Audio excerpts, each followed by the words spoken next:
Shalom, salam sejahtera bagi Bapak Ibu, Saudara-saudara, anak-anak yang dikasihi oleh Tuhan Yesus Kristus. Berjumpa kembali bersama saya Pendeta Eka di dalam renungan firman Tuhan pada hari ini, hari Selasa 6 Februari 2024. Sukacita dan damai sejahtera dari Tuhan Yesus kiranya menyertai hidup kita sekalian. Puji nama Tuhan. Pembacaan firman Tuhan hari ini sampai pada surat 2 Timotius pasal yang kedua. Kiranya firman Tuhan memberkati kita sekalian. Baik, sebelum kita akan merenungkan bagian firman Tuhan, mari kita akan berdoa bersama.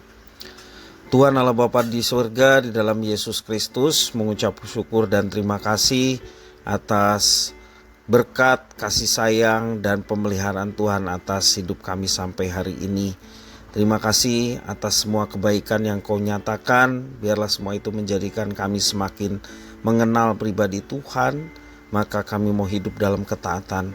Karena itu setiap kali kami membaca, merenungkan bagian firman Tuhan, Engkau yang memampukan untuk kami dapat memahami serta kami dapat menerapkannya dalam hidup kami. Terima kasih Bapa, inilah diri kami sedia belajar firman Tuhan. Demi nama Yesus kami berdoa. Haleluya. Amin. 2 Timotius pasal yang kedua, bagi bahan perenungan kita di ayat 1 sampai yang ke-13. Saya akan membacakan demikian firman Tuhan. Sebab itu hai anakku, jadilah kuat oleh kasih karunia dalam Kristus Yesus. Apa yang telah engkau dengar daripadaku di depan banyak saksi, percayakanlah itu kepada orang-orang yang dapat dipercayai, yang juga cakap mengajar orang lain. Ikutlah menderita sebagai seorang prajurit yang baik dari Kristus Yesus. Seorang prajurit yang sedang berjuang tidak memusingkan dirinya dengan soal-soal penghidupannya, supaya dengan demikian ia berkenan kepada komandannya. Seorang olahragawan hanya dapat memperoleh mahkota sebagai juara apabila ia bertanding menurut peraturan-peraturan olahraga. Seorang petani yang bekerja keras haruslah ia pertama menikmati hasil usahanya. Perhatikanlah apa yang kukatakan. Tuhan akan memberi kepadamu pengertian dalam segala sesuatu. Ingatlah ini, Yesus Kristus yang telah bangkit dari antara orang mati, yang telah dilahirkan sebagai keturunan Daud, itulah yang kuberitakan dalam Injilku. Karena pemberitaan Injil inilah aku menderita, malah dibelenggu seperti seorang penjahat, tetapi firman Allah tidak terbelenggu.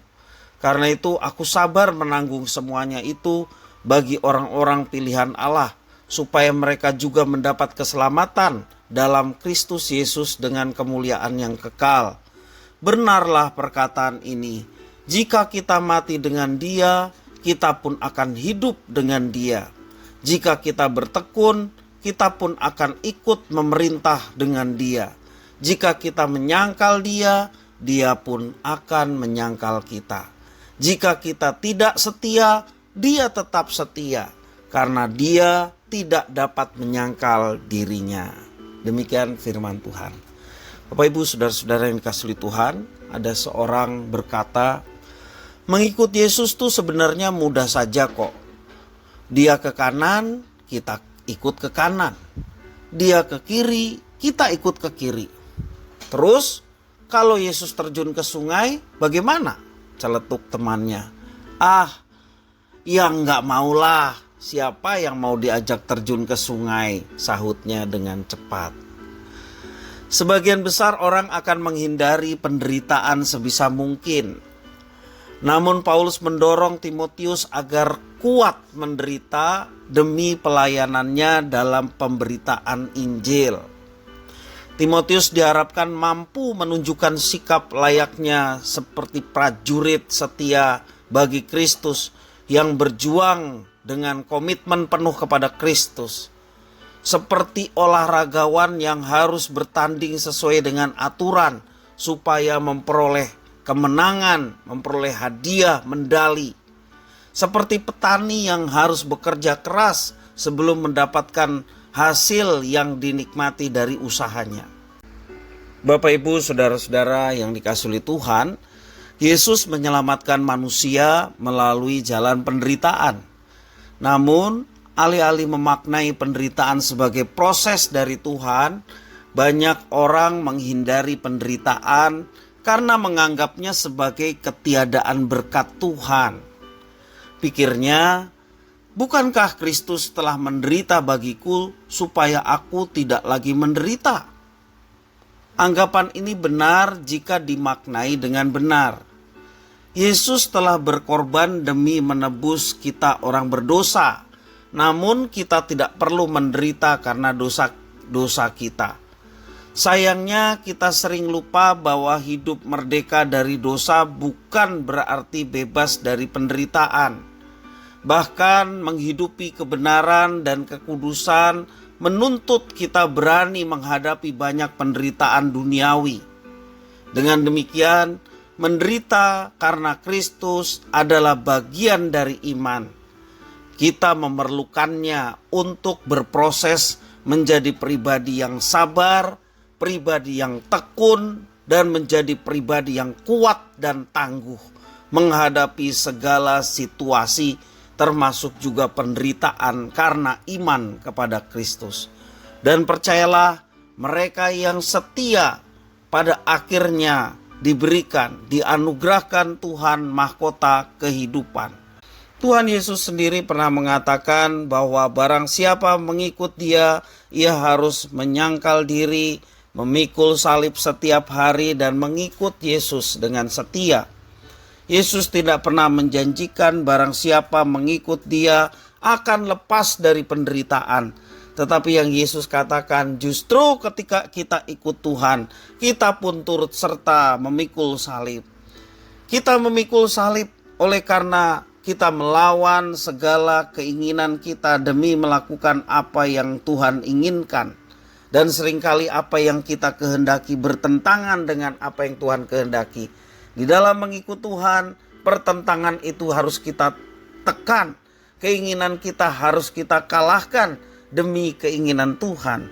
Dan pada saat kita mengalahkan keinginan kita demi melakukan apa yang diinginkan Tuhan, maka kita seringkali mengalami penderitaan.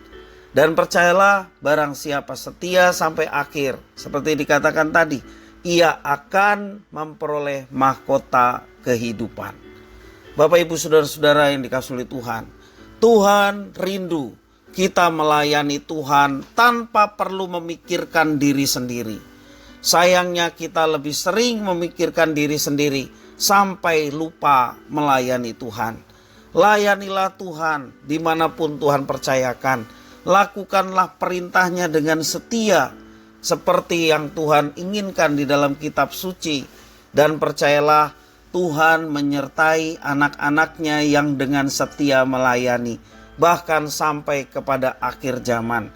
Mujizat Tuhan boleh dinyatakan bagi setiap anak-anaknya yang dengan setia melayani, baik mujizat terhadap dirinya maupun juga terhadap orang-orang yang dilayani.